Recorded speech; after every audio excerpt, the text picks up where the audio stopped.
I'm Tyler Jones, and coming up on today's Oklahoma City Thunder squad show, I'm going to tell you why SGA looks unstoppable again. I'm Rylan Stiles. I'm going to tell you why the Thunder are getting more out of Kendrich Williams. I'm Jay Lamb. I'm going to talk about OKC back on track. This is Locked On Thunder Squad Show, the twice-a-week show where Thunder talk gets real. No filters, no fluff, just raw takes, sharp opinions, and straight-up passion for the game, the way only Locked On Podcast Network knows how. Let's drop some dimes and squad up. The Thunder Squad Show starts now.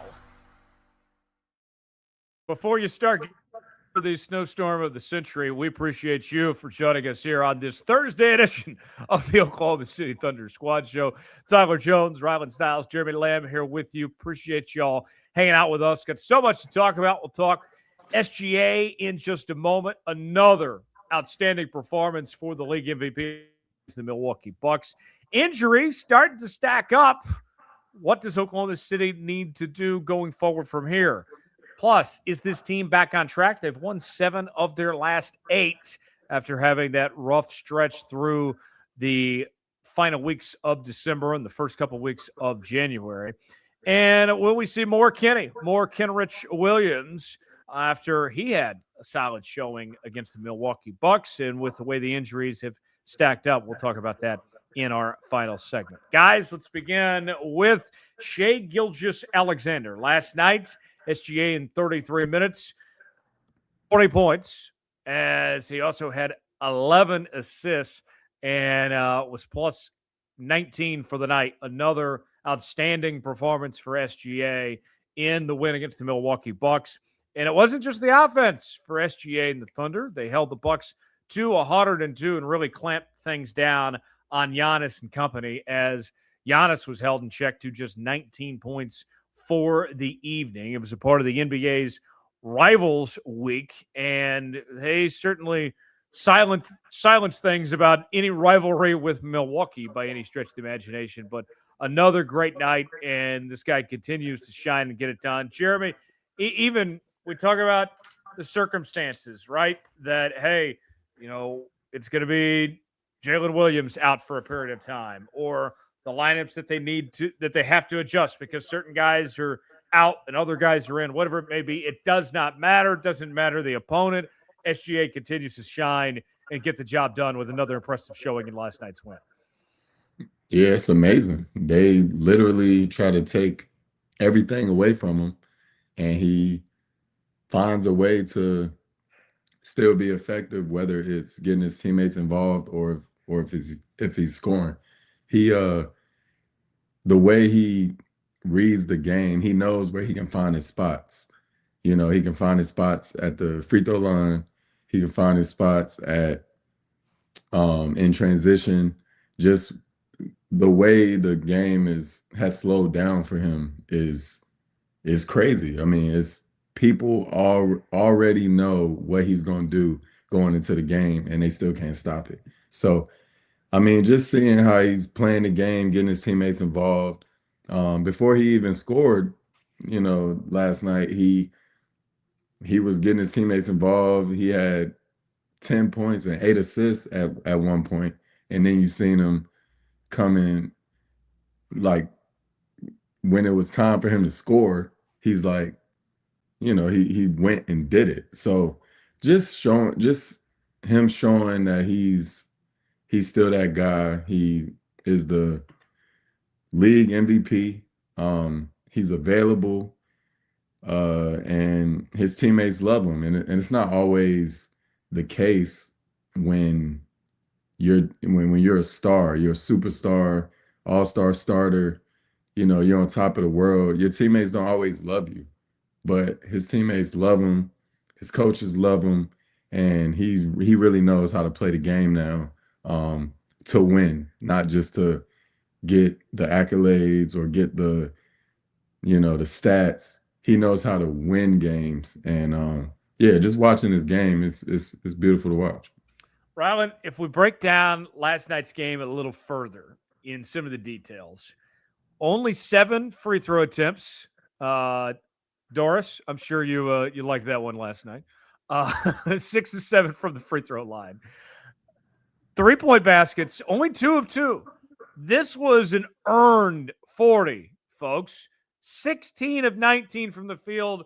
Not a lot of shots from the foul line. Not a lot of 3-point attempts here. This was SGA going out there and giving them the business.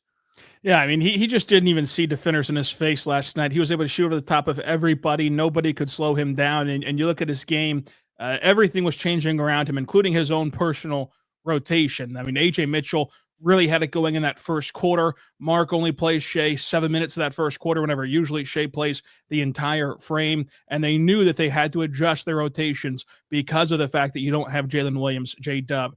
Ajay Mitchell ends up getting hurt in this game as well. And Shai is now left as the only true point guard and the only true bucket getter on this roster, as Wiggins was already out, J-Dub was already out, Ajay Mitchell went out. They just were left with only to rely on SGA. And in that first quarter, he only had 5 points. He was perfect, 2 for 2, but he only had 5 points in that first frame, and then he ends up with 40. And I just think that it's so tough to defend him, especially now with his improved playmaking. And he was able to get to 11 assists last night because guys were cashing in on those opportunities that he was setting up for them. But you look at his potential assists, those have been up all season long compared to where they've been in the past. While it has not translated to tangible assists yet, until last night with the 11 and the 4th double-double of his season, you can really see the improved playmaking from the fact of, with the Bucks not being able to stop him multiple times, getting into the paint, seeing the help defender rise up and throwing the lob behind him. Brendan Carlson capping off 2 of those. He drives the lane, then throws an over-the-head pass to the opposite wing for a 3. He was really on it. The no-look pass in transition to Cason Wallace in transition was great from SGA. He read the floor very well, to Jeremy's point. He's been a much better floor reader to utilize the entirety of his scoring gravity and kind of not let that part of his game go to waste because he draws so much attention. He can get guys clean looks. He can even get hockey assists as well by bending the defense in that way. And then also he's just such a difficult shot maker. And one of the threes that he hit in this game looked like a layup line 3. The only problem was there's a heavy contest, and yet still he was so smooth going up in the face of that contest and going 2 for 2. And now, as he's a guy who can shoot 40% from 3 and a guy who we know lives in the mid-range, the best mid-range scorer in the NBA, and obviously can get to the rim, it just changes so much about how you can defend him on top of his passing ability to where he truly is unstoppable. He truly is unguardable. This is a guy who, when you look at his game overall, where does the defense even begin to try to create a scouting report for him on when to pick him up? Because now you can't surrender the 3 and just kind of try to receive him in the mid-range. You can't play him too high and let him get to the rim, and you have to take away the mid-range as well. So there's just no real way to attack SGA, and that's why he's on this run of scoring 20-plus points. I mean, even to put into perspective how impressive that streak is, as if being compared to Wilt Chamberlain wasn't enough of an impressive feat, look at Giannis last night. Giannis only scored 19 points, so he did not score 20 points in this game, and Giannis played against a team that had one healthy big man, and he only had 19 points as a guy who gets downhill at will. It's incredibly hard to do what Shai does night in and night out as he continues to pursue history. He's second all-time right now in consecutive 20-point games. He's nearing the top spot with Wilt after already passing one of Wilt's records in that category. Wilt had the number 1 and number 2 spot until Shai disrupted him. He's just impossible to defend. So I was looking back, guys, on his numbers in the recent games and what he's done for the month of January. And this was his first 40-point game of the month. Prior to that, he had 30 against Cleveland, 39 against Miami, 20 against Houston, 34 against San Antonio. I take that back, second 40-point game because he had 46 against Utah. But nonetheless, like looking at all these games, and I was thinking to myself, like, is that an uptick in numbers? Like, this is something I feel like we're seeing something special right now. And then I look at December. So here's the total, by the way. He is currently at this point averaging 31.4 points per game. And then I look at December, and how many points did he average in December? 31.4 points per game. He's just continuing to do what he does night in and night out. I mean, when we think something special like J-Lam, this is just who he is. This is just what we've come to expect now. Yeah, I mean, you already know when he comes in the game, if he's playing and he's healthy, he's going to score the ball. Like no matter what they throw at him, it just doesn't matter. He has no weakness. He reminds me of Kyrie. Kyrie has no weakness in his game. And that's how Shai is. Shai, like early in his career, he couldn't shoot as well. Now, to Rollins' point, you have to respect his three-point shot. But he knows what he wants to do, and that's get to the rim. That's his bread and butter, and he does that all the time. And then on top of that, it's just a cherry on top for him to be able to hit that three. And yesterday he went 2 for 2. I wanted him to see a couple. I wanted to see him shoot a couple more, but he knew what his bread and butter is. And at the end of the day, he wasn't forcing shots. He wasn't doing nothing. He was getting his teammates involved. I'm like, bro, you hit 2 tough threes.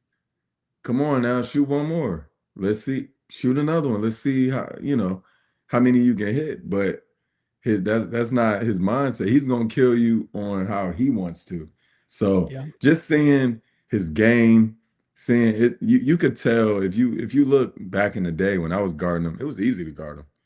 I'm like, I'm good. I'm going under screens. I'm good. Like it's okay. But now if I had to guard him, oh nah.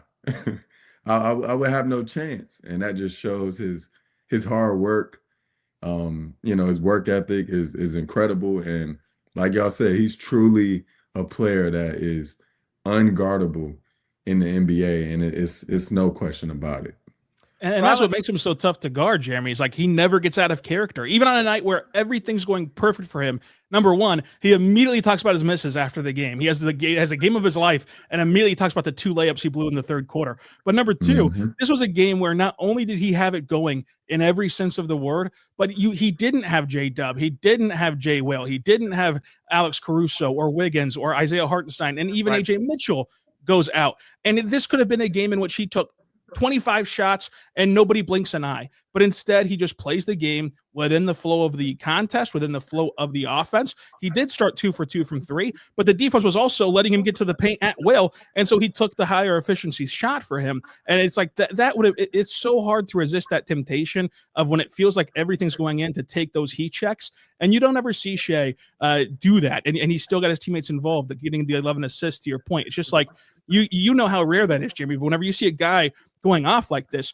your attention to him naturally turns to like, okay, we can force him into some bad shots because he's going to start to not hog the ball, but really feel it and really feel like he can get off on this defense. But with Shai, you have to stay disciplined in how you elect to defend him because you know he's going to make the right play no matter the circumstances, even whenever he's sharing the floor with two-way guys who shouldn't be on a basketball court at times. And it's like he's still going to do the right thing and trust whoever's out there with him.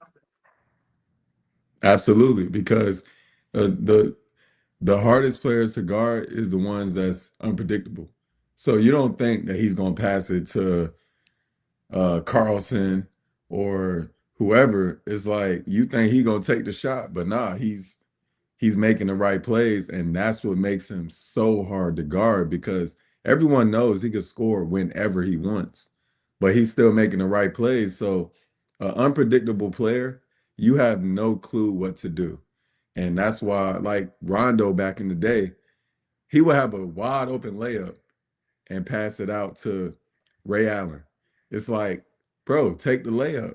Nah, he's swinging that out. So the unpredictable players are the worst and the hardest people to guard. And that's what he's doing now.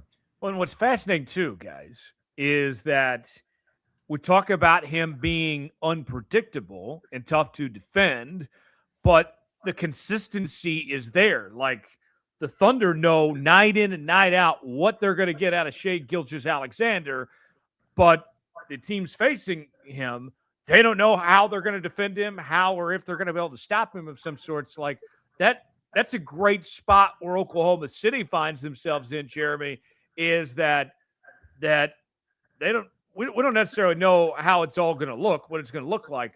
But at the end of the day, he's going to find a way, and he's going to come through and get the job done. Yeah, absolutely. And that's the best thing. He's the highest paid on the team. When you pay somebody money and you know what you're gonna get out of them, that's the best thing a owner, a GM can wish for. Somebody who's not complacent. They want somebody who knows, who cares about the money, about the fame. I'm gonna go out every night and do my thing. And you know what he's gonna do. It's no surprise when he had 35 points.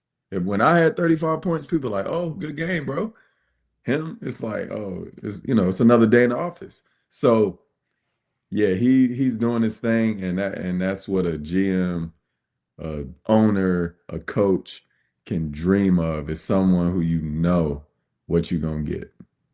Coming up on the Oklahoma City Thunder Squad Show, the injuries are stacking up for Oklahoma City. Are they too much to bear? We'll explain more on the other side. Tax season doesn't have to take over your life. This year, TurboTax is making it easier than ever to just hand things off and move on with your day. With TurboTax full service, you can have your taxes done for you by a trusted local expert, start to finish, without the stress or guesswork. Instead of spending hours trying to figure out forms, you can meet with a local TurboTax expert in person or connect online to handle everything from W-2s to self-employed forms and work to get you every deduction. You can upload your documents, go about your day, and get updates right in the TurboTax app. It's a huge time saver and gives real peace of mind knowing an expert is handling it. For a limited time, you can have your taxes done by a local TurboTax expert for just $150 all in. If a TurboTax expert didn't file for you last year, just file by February 28th. Take taxes off your plate and get back to your life. Visit TurboTax.com/local to book your appointment today. We continue here on the Oklahoma City Thunder Squad Show. Thank you for making the Locked On Thunder podcast your first listen of the day. And thank you for making Locked On the #1 sports podcast network. If you haven't already, go check out the new Everydayer Club. Access to an ad-free audio feed for the Locked On Thunder podcast, compatible with Apple Podcasts, Spotify, and every other major podcast app. An invite to the members-only Locked On Everydayer Discord server, which includes a group chat just for listeners of this show with Rylan. All you have to do is go to lockedonthunder.supercast.com or tap the link in the show notes to learn more. That is lockedonthunder.supercast.com to learn more. All right, guys. So let's talk about the injuries. This is where things stand right now for the Oklahoma City Thunder. At the moment, here are the key injuries that have all occurred within the last several days or so. We know about Jalen Williams with the hamstring. He's going to be reevaluated in a couple weeks. Isaiah Hartenstein with the calf has been out for a bit.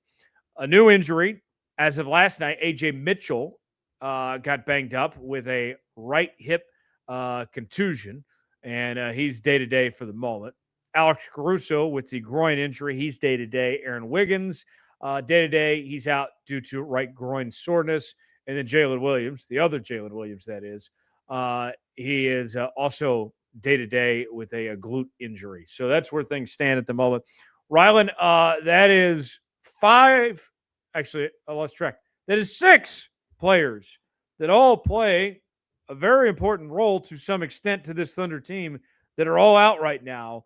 That is as good as Oklahoma City's played. And even with all the injuries that have happened this year of guys being in and out, this is still a lot for any team, even Oklahoma City to undertake right now.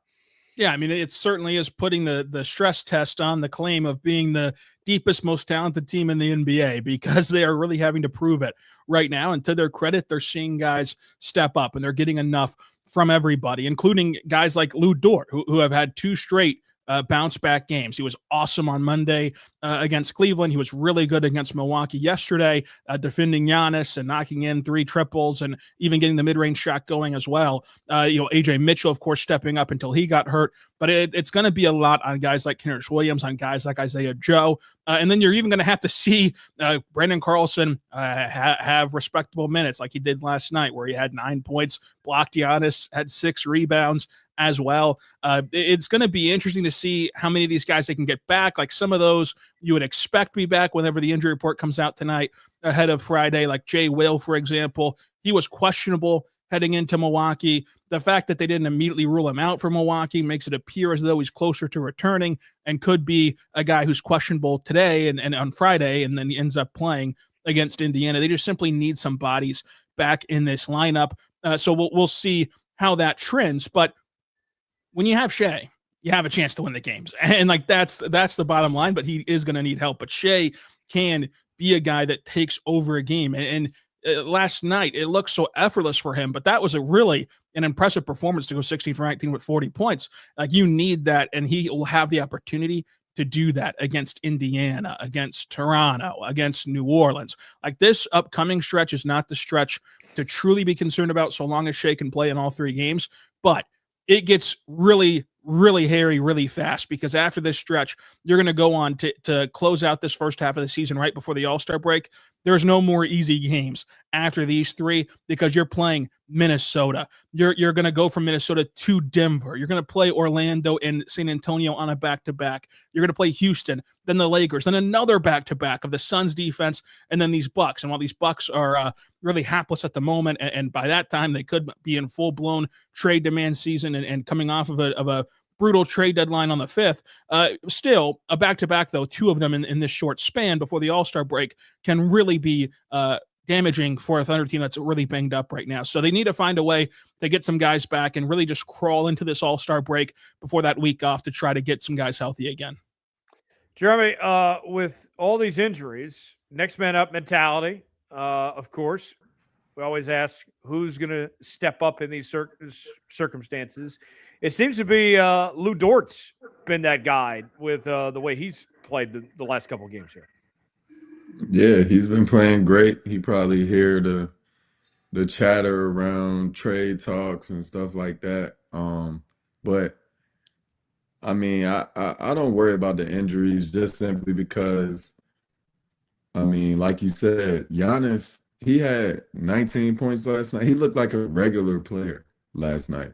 And the fact that they were able to just swarm him and make it tough on him, that's their bread and butter. They got to play defense. And now they're back to the point of making it tough on the biggest players in the game. You know, he's an all-star starter.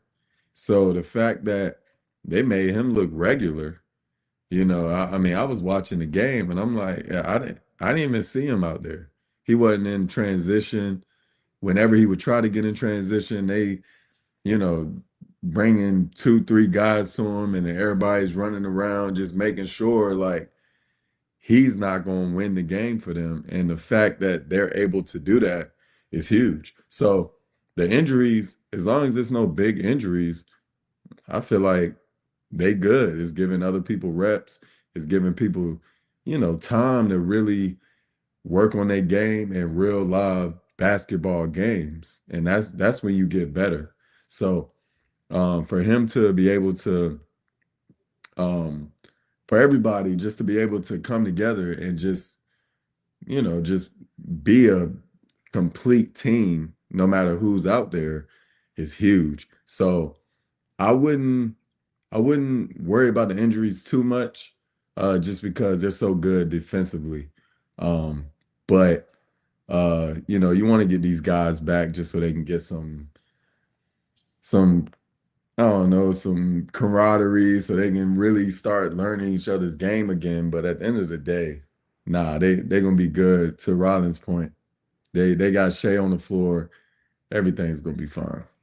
Rylan, tell me about Ajay Mitchell's situation. Left last night's game with that right hip contusion. He's day to day at the moment. Is that expected to be anything serious? What are they going to do without AJ here? Yeah, I mean, AJ yesterday driving to the lane and he kind of got bumped in that hip and they immediately kind of took him out of the contest. You wonder how much of that was precautionary given the time and score of the game and how much control OKC had over it. His game is very conducive to taking bumps and bruises, given that he's always in the paint and always getting banged up. Even last night, getting thrown to the floor by 2 Bucks at the rim because he's just fearless in trying to challenge them at the cup. So we'll see on AJ. He's someone who's dealt with some nagging injuries to this point due to his play style, but ultimately none of these injuries are long-term outside of Jadam, of course, who's going to be out for at least a couple of weeks. And then Isaiah Hartenstein, who yesterday was doing conditioning drills in Milwaukee before the game. So that is a positive indicator that his return could be imminent, given that he was already out there conditioning, as opposed to what we've seen recently from him and the lack thereof what we've seen of him recently. But I think that none of these injuries are long-term concerns. There's just some day-to-day type of stuff that they're going to have to work through and try to get back. Another guy to watch would be Chet Holmgren. Like Jeremy, you can attest to this. I'd be curious your perspective on these situations where yesterday Chet doesn't leave the game with an injury, but you see twice in one game he rolls his ankle, once stepping on the ball, the next time challenging a shot at the rim. He was able to play through it. He had a lot of adrenaline to be able to play through it. But once you get on that flight, once you get back home, perhaps you could see Chet Holmgren also added to this list with that ankle issue. Yeah, I definitely would say I already know sometimes you can get through the game, but yeah, like you say, you get on the flight, you get a little inflammation, and then you go to sleep, and that next morning you wake up, you be like, oh my goodness. So it's good that he finished the game and he was able to still move, but like you said, yeah, he wasn't himself, and he probably woke up a little sore. But the fact that he could finish the game is a great sign. But I do got a question for y'all, real quick. And I'm gonna ask you first, Tyler, and then Rylan, you can answer. But I never really see anybody on OKC like get out of their character. And yesterday when Kaysen pushed dude and like got tight, I was so surprised. What'd you think about that, Tyler? I'll be honest. Some people aren't going to like it.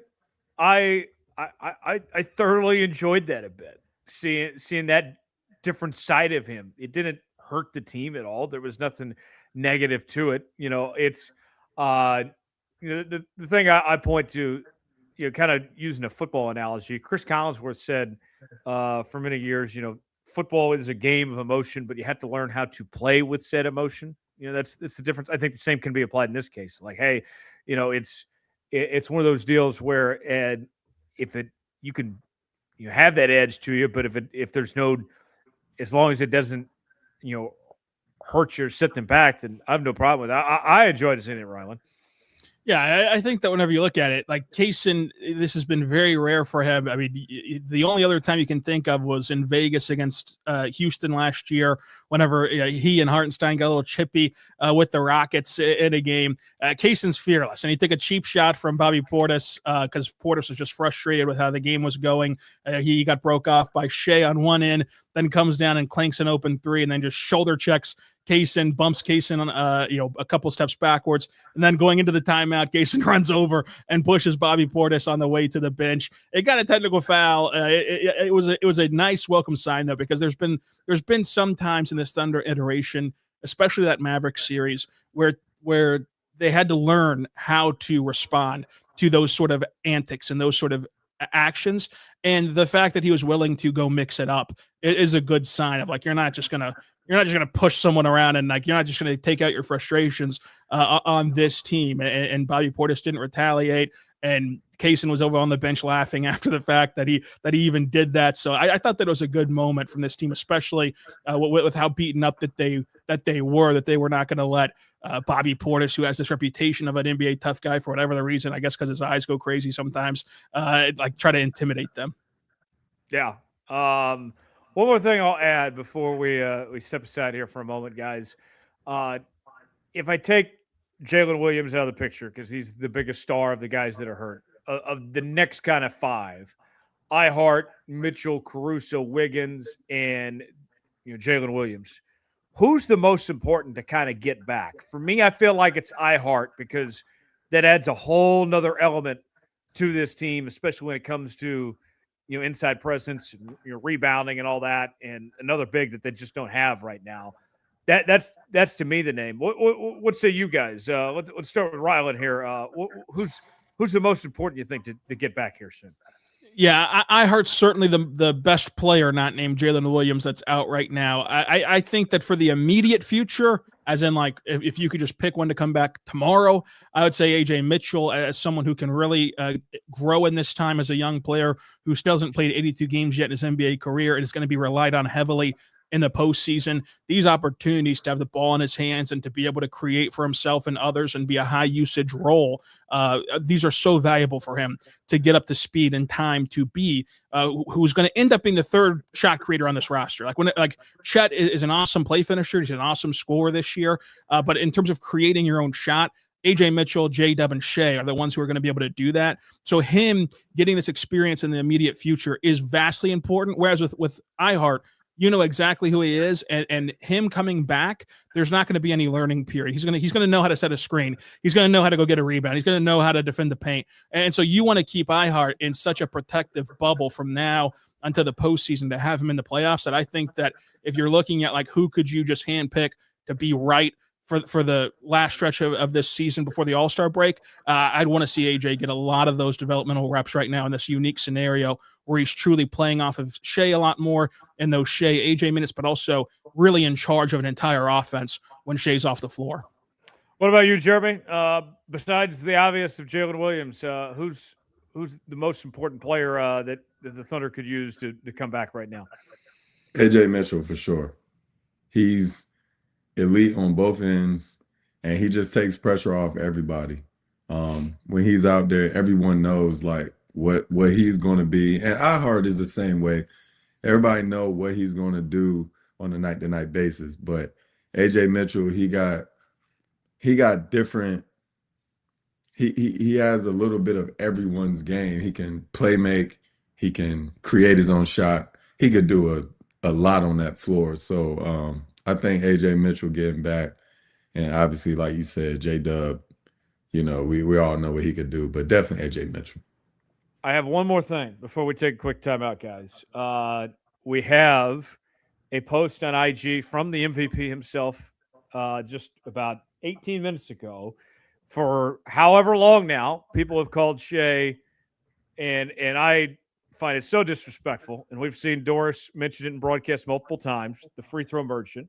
He has posted some photos of his tunnel fits, and the caption reads, "Free smoke merchant" from Shai. Nicely done. Very well played, Shai.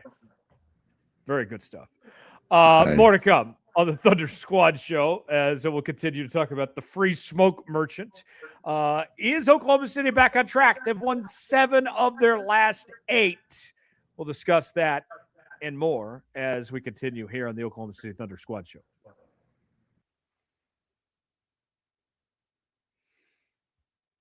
New year, new systems. This is the time when a lot of us look at the messier parts of how we're running our business and think there has to be a better way. And there is.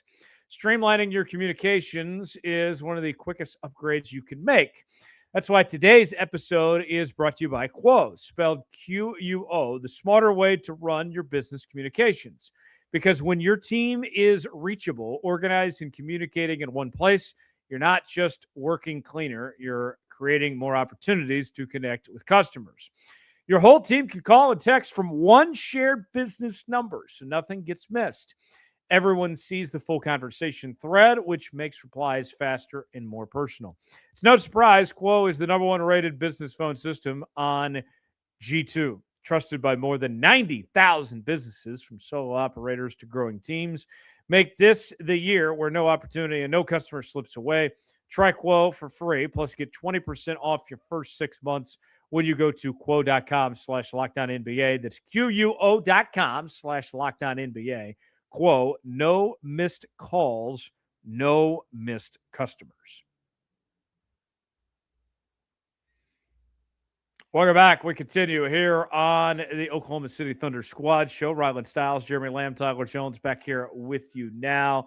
The Oklahoma City Thunder had a rough stretch there from the middle portion of December to about early January, but now this team looks like they're heading in the right direction. They've won 7 of their last 8. Their only loss in that stretch coming at the hands of the Miami Heat last Saturday, a 122 to 120 defeat, a very close game that came down to the very end. But otherwise, you look at it, dominant win against Milwaukee last night. They handled business easily against Cleveland on Monday. Defeated the Houston Rockets last week by 20 on the road. They beat the Spurs, who they had not beaten all season long, by 21 points last Tuesday. So, Rylan, can we officially say this team has turned a corner, that they figured things out from that slump they were on there? Yeah, I think so. And I mean, the loss in there to Miami in a strange game that had a lot of indicators that said it should have been a Miami Heat blowout win, and instead Caruso had a shot at the buzzer to win it. So it just shows their kind of resilience in that game. But most importantly, why I think that they're back is a game like Monday, where you're playing Cleveland, who finally kind of carved their way back out of that play-in tournament, or is able to be in the top 6 in the Eastern Conference. It's a team that we all thought was going to be the 1 seed in the East yet again after their wildly successful regular season last year.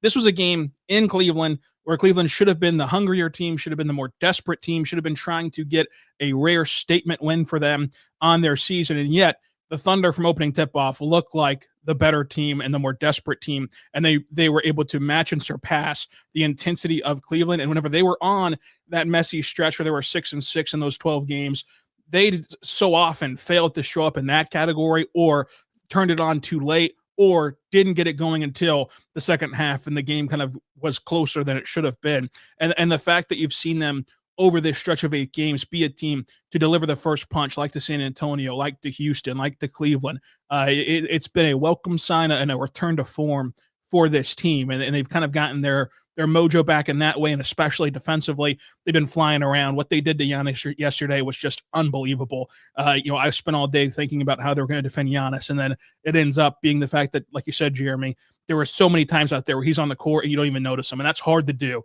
against Giannis when you're fully healthy. It's insane that it happened whenever you had so many injuries to key defenders. Yeah. Jeremy, go ahead. Yeah, I agree.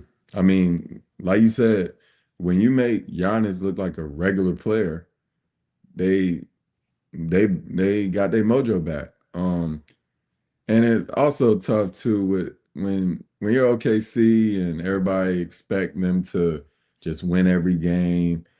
A loss feels like, you lost 10 in a row.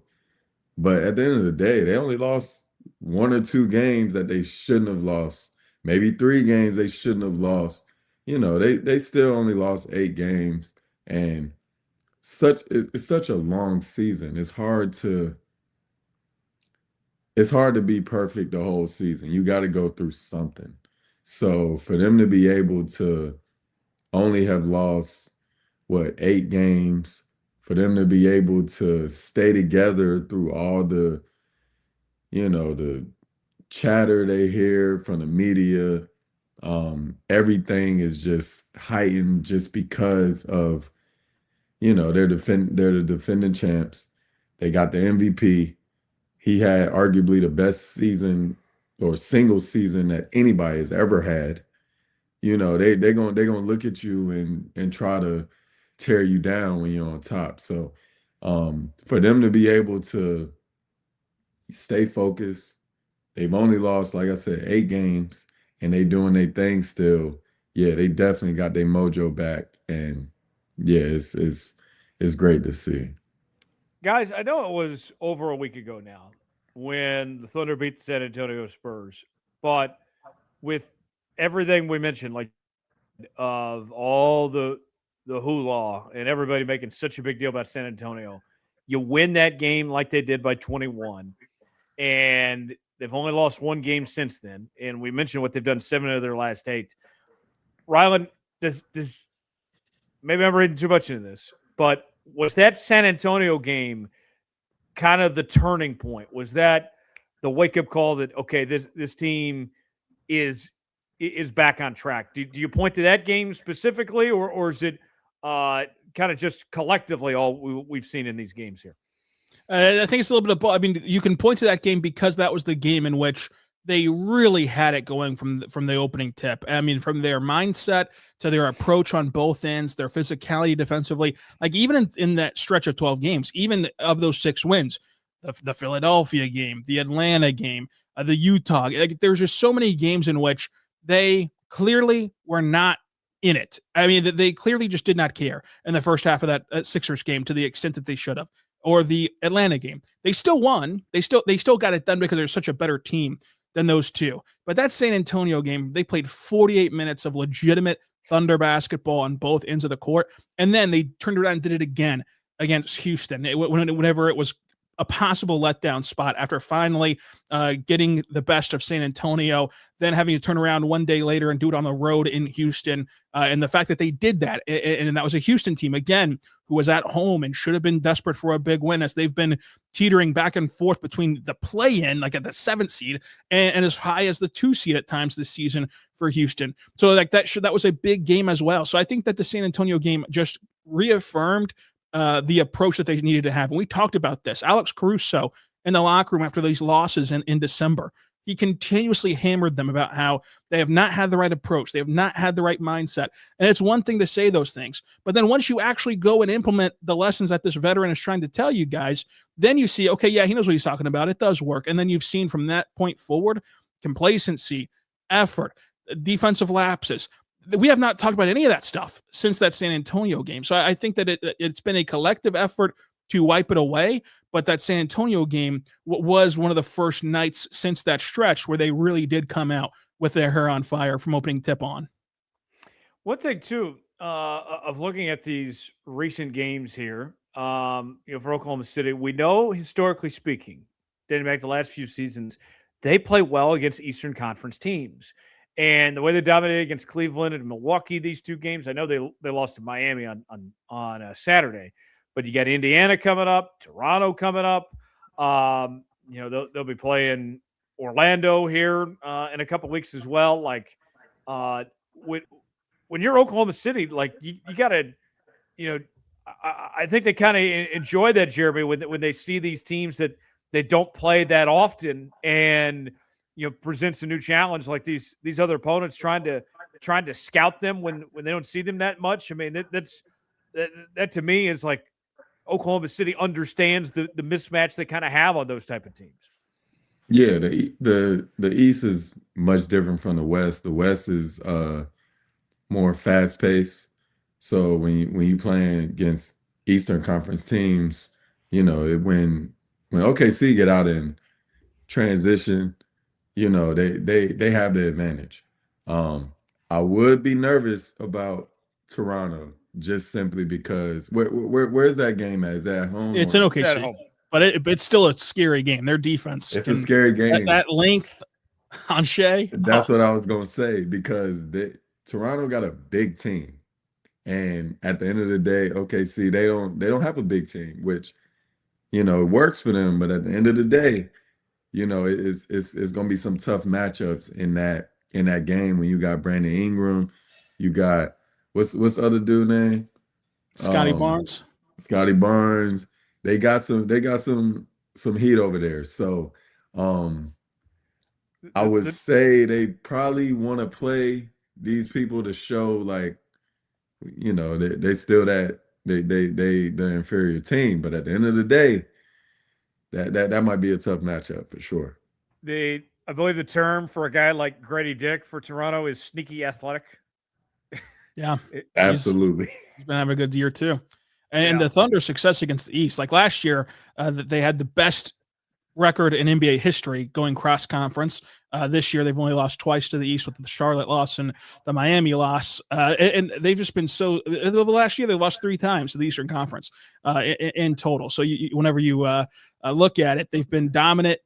They're going to need to continue that way. While Toronto's going to be a very tough matchup, I agree with you, Jeremy. I think that they have a lot of matchup advantages, especially whenever you look at who's healthy for this particular game. Now, like if both teams were 100%, obviously the Thunder are a better team. But when you take away iHeart, and then you take away J-Dub, who's a lengthy, scalable defender who could have been on Scotty Barnes. When you take away possibly Caruso, who's a lengthy, scalable defender that can defend power forwards like Scotty Barnes, who are uber athletic but also very tall and very long.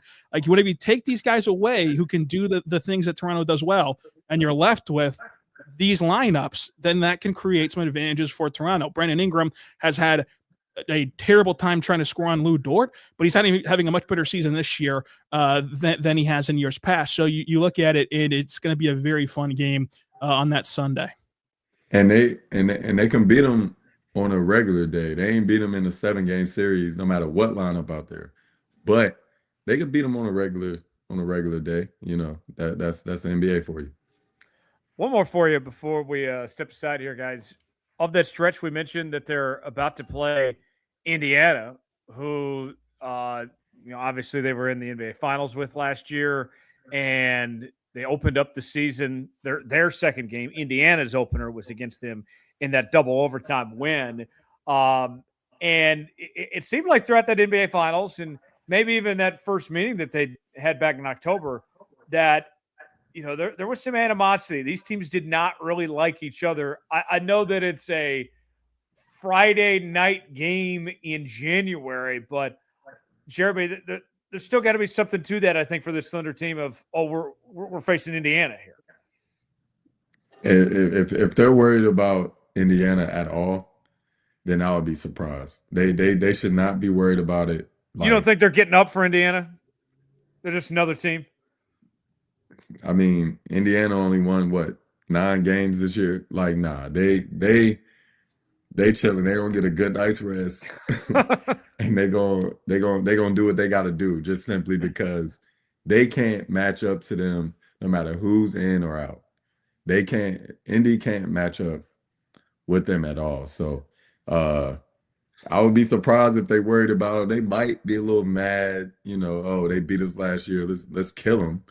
But other than that, you shortchanged Indiana by a win. They have 10 right now, but still, they just have 10. I think that's more what I'm alluding to is the let's stick it to them, not worried about them. Oh yeah, they're gonna try to kill them.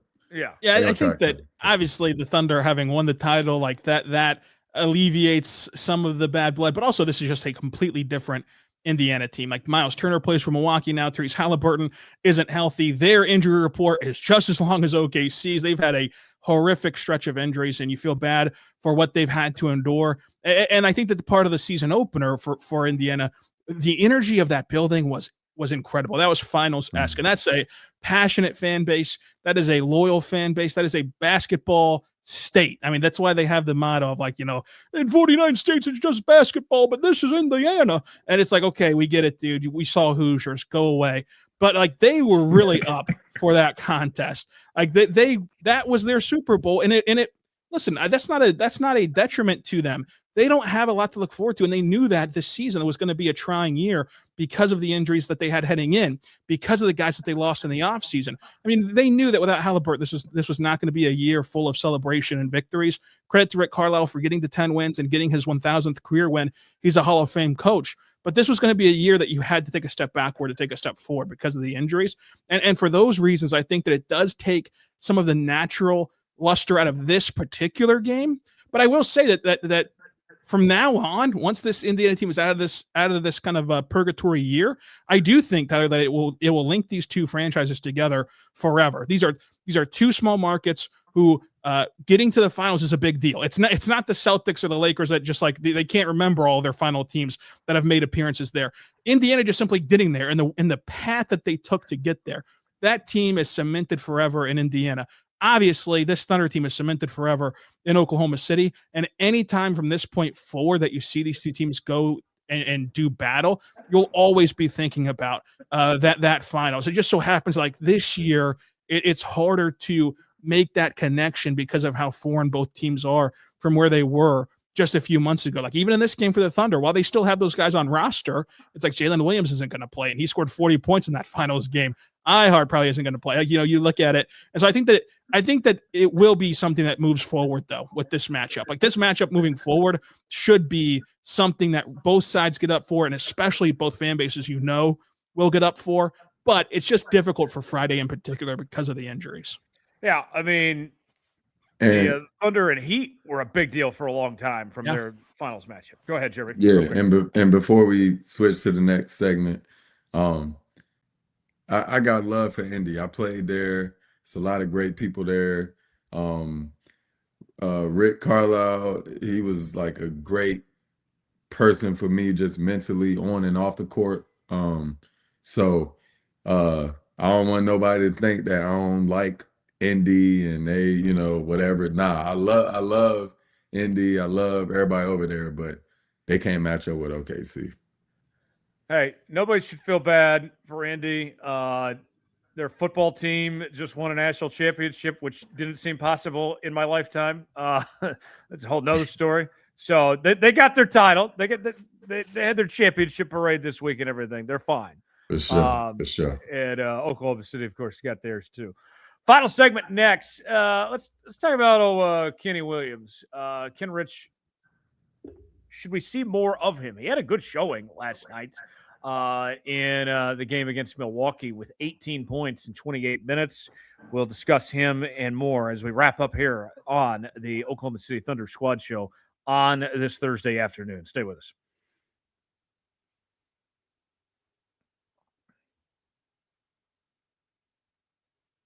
Final segment here on the Oklahoma City Thunder Squad Show. Rylan Stiles, Jeremy Lamb, Tyler Jones back here with you now. Good night for Kenny Williams with 18 points in 28 minutes played, 8 of 13 from the field, 2 of 5 from 3. And if you go back to the last time that he played that many minutes, the game against the Memphis Grizzlies back on January 9th, 29 minutes, he scored 21 points. And with that being said, I know it sounds kind of simple, but Rylan, you break that down and it says that if you give him minutes, if his name's going to be called upon, then he's going to step up and perform. That he's done a good job. They haven't asked him to do that a ton, but when they have, he's answered the call. Yeah, he's been really valuable for them. He's a guy that has a different level of physicality than most of the guys on this roster, and that pays dividends. Despite his lack of frame, he makes up for it in heart over height. He makes up for it in doing a lot of the dirty work for this team. The rebounding effort that he shows night in and night out is electric. His tough buckets at the rim, over strong contests is awe-inspiring considering how much damage he takes to get there. He can also pop out, hit a catch and shoot three every now and again. But the most impressive part is the fact that he's not called upon every single night, and yet he can perform. I don't think that he would necessarily be averaging this if you extrapolate it over the course of a full season, but he can always give it to you whenever he needs to. And the fact that he is a player who is a veteran in this league, and he can go from playing 5 minutes one night to 25 minutes the next night to then 7 minutes and 4 minutes to then 11 and 12. And then all of a sudden back up to 28. I talked to him in the locker room about this and like what goes into being ready. Because every player, as you know, Jeremy, will just tell the media, I just got to stay ready. Just got to stay ready. Well, what does that mean? And he mentioned how Connor Johnson, one of the Thunder's assistant coaches, he's in charge of a program that they have, a high intense program that they have with the guys who are not in the rotation currently, where like after shoot arounds, after practices, on off days, they're still going in the gym and they're still like scrimmaging. They're still having these high intense workouts that are simulating these game-like pressures and stresses on your body to where it is like you've been playing, to where it is like you've stayed ready. And the fact that a veteran's willing to put in that work and with that work, he's helping guys like Brooks Barnheiser, Brandon Carlson, Usman Jang. He's helping these other guys who are not in the rotation either. I think that is really impressive to see him attack that so much, because you can't possibly go from DNPs and 5 minutes here to then boom. The Memphis game, Did not play, coach's decision, 2 straight nights. Then he played 6 minutes against Minnesota. Then he plays 25 minutes against Memphis. You just can't do that unless you're truly putting the work in behind the scenes. And Jeremy, I'd be really curious about your experiences with that, whether what you see your teammates have been doing or what you yourself went through, like whenever you're not in the rotation, what are those like high intense workouts like that nobody sees and you're having to do it behind the scenes and not getting the credit for it. You're not getting the validation for it from fans, but it shows up once you do have your name called. Yeah, absolutely. The toughest part about it is when you don't know if you're going to play or not. And sometimes, like in my case, it was times that coaches would tell me like, you're not going to play tonight. And then I would go through these terrible workouts. We playing 1-on-1, 2-on-2, 3-on-3. I'm getting all these workouts in. I'm trying to stay ready. I'm dead tired. And then they say, oh, you might have to play a couple minutes.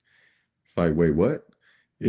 So the fact that he's able to come in and still be like productive, it's like, how? Because I know he's lifting like he's not going to play. He's working out like he's not going to play. And then next thing you know, they tell you, you got to play. It's like, really? Next thing you know, your adrenaline start pumping and you want to do great. So that's why he come in with energy. But it's not easy to do. It's one of the hardest things to do. If you know you're going to play 20 minutes, then it's like, okay, how can I prepare for that? But if you think, it was times I would be on the bench and my shoes was untied. And shout out Scotty Brooks. Scotty Brooks would look at my shoes and see they untied. And he's like, yo, get in the game. I'm like, what? I started tying my shoes. He's like, nah, never mind. Go sit back on the bench. It's a thing. You gotta tape your ankles. You gotta tie your shoes up and you gotta be ready. And the fact that they are able to do that, everybody, 1 through 15, they doing a lot on a day-to-day basis. And to be able to still stay fresh and do their thing, it's amazing to see something that I couldn't do, but they doing it at a high level. So it's fire. Rylan, what specifically would you like to see more of out of Kenny when he's out there? Anything with his game that stands out that you want to see more of? Yeah, I think that he can really help this team, especially like we were talking about in the last moment with the Raptors. Like you're not going to have J-Dub. You might not have Caruso. He's got to be the guy to go play and match up with these forwards who have this length, like a Scotty Barnes and like these guys that they have, Brandon Ingram at times. And so like his ability to give this team more optionality. Now, it's nothing that he individually can do, Tyler. It's up to Mark ultimately to put him in the game. He's willing to do it. So I'm not like demanding more from him, but I do think that like the Thunder have to lean in more to him playing during this stretch of basketball, because you want to keep all your options on the table. So if you look at it and the Thunder are really good at playing small, you got to just trust Skinny to go play small ball 5, which he's done his whole career, and keep that option on the table for you, and not just say, well, J-Dub's out, AC's out, can't play small anymore. You've got to go and let him be him. And so I think that's the beautiful thing about Kendrich Williams, is that there's nothing like I'm dying to see more of. I just think that when you give him minutes, he's going to rebound, he's going to play defense, he's going to hit shots at the rim, he's going to keep the ball moving as a connective playmaker, and he can hit some threes as well. And ultimately, the only thing about his game that he's improve on is the free throws, and he's been trying. He's tried the granny shots at practices. He's tried banking in free throws, which is really hard to do, I believe. And he's been trying. Other than that, he's a really functional player, and he's a star in his role. There's not a ton he can necessarily get better at, but I do agree that Tyler, I think that he needs to get a bigger stretch here for at least this week leading into the tougher stretch heading into the All-Star break. Folks, go ahead, Jeremy. Hold on. Rylan, real quick, I would be interested to see your perspective on this. Do you think, because watching the games, I feel like maybe start Kendrich and bring iHeart off the bench as a backup center, What you think? I think for come in for Chet. What you think? Yeah, I think that there's a real role, especially what you just said just now. I think that if you want to start double big, because you know that there's a lot that goes into the starting lineup stuff. Guys want to start, guys want to keep that reputation, but you obviously see the Thunder, unless they're playing a double big lineup that's like Houston. Houston plays two bigs, so it lets the Thunder play two bigs. But they always pull Chet out early and let him kind of rotate in with that bench unit in the end because of his offensive pop and because of what he can do. If you're going to do that, I think that there are matchups where you can put Kendrich in place of Chet at the 5 minutes into the first quarter, whenever it's time for Chet's first rest. You can put Kendrich Williams in there, him next to Ihart. You just have two physical forces defensively who are really going to battle for rebounds. And if you can own the glass in those stretch, because Kendrich Williams, really good rebounder, despite his size, you might look at him and think he's not a good rebounder. He's a good rebounder. If him next to Ihart, who's clearing bodies out with his box out ability of Ihart, and Kendrich is there cleaning up the rebounds, that could be, Jeremy, a really sneaky lineup for them moving forward because it can get them out in transition. And we know this team is at their best when they're out in transition. They are not good in the half court offensively most of the time. If Kendrich is going to be the guy who solves that rebounding thing with Ihart in there and help him clean up the boards, it can really work. Yeah. Might be on something there. We'll see. Got to run that to Mark. Send this clip to Mark. There's some people from the Thunder I know that watch this show. Send the clip to Mark. No credit deserved to us. You get that free of charge. That's just that's Coach Lamb right there. Send the clip. Send the clip. It's all Coach Lamb right there. Thank you for tuning in to the Locked On Thunder podcast. Make sure to subscribe and follow the Locked On Thunder podcast so you get all the latest episodes. If you never miss an episode, the Everydayer Club is built for you. Get the Locked On Thunder podcast ad-free, plus members-only Discord access and more. All you have to do is head over to lockedonthunder.supercast.com to join the club. For those of you on video, we send you the first ever 24/7 national NBA YouTube channel. On audio, make sure to make it your second listen, NBA Game Night on Locked On NBA. We are over time today, folks. You got a little extended edition of the Thunder Squad show on this Thursday, and Rylan's got plenty more to come over the next couple of days as well. Yeah, on tomorrow's show, we have Joe Mazzato of the Oklahoman on. We're going to talk about the trade deadline. We're going to talk about who's impressed the most this season from this Thunder roster. And then, of course, after the game on Friday, you'll have another podcast out recapping whatever happens in the Indiana game Friday night. Looking forward to it. Y'all have a great weekend. We'll be back on Tuesday, 3:30 Central Time. Enjoy some Thunder basketball. Keep it locked in to the Locked On Thunder podcast. And stay safe out there, my friends, with the snow coming your way. Keep it tuned to our friends like David Payne and Travis Meyer and others as it's going to be an interesting next couple of days. Stay safe out there, folks. Have a great weekend. We'll see you on Tuesday.